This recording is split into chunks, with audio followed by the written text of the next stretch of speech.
Welcome to the Banker Lamp. Please enjoy the video. You start by choosing the simplest path for your setup: hardware KVM if you want zero software, or a network software KVM for flexibility. Plug the KVM into both machines or install the software on each PC now. Make sure both computers are on the same LAN if using software. Check Bluetooth adapters are enabled for wireless. Once done, assign a static IP or confirm discovery settings, and keep admin passwords handy so you can allow device control when prompted. Next, you install and configure. Run the server component on the machine the keyboard and mouse are physically connected to, then run the client on the other computer. Grant accessibility or input permissions when the OS requests them. This is why admin rights matter.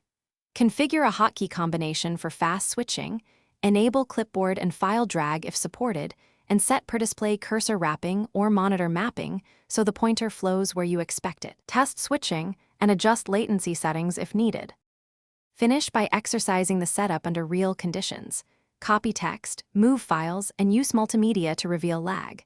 If you encounter dropped control, verify cables, reduce Wi-Fi congestion, or plug both machines into a wired switch. Make sure firewall rules allow the KVM app. Update keyboard/mouse drivers and the KVM firmware or software, then reboot.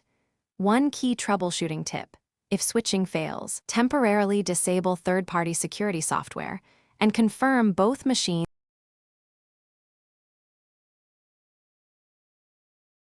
Thanks for watching. If this was helpful, leave a like and consider subscribing. See you next time.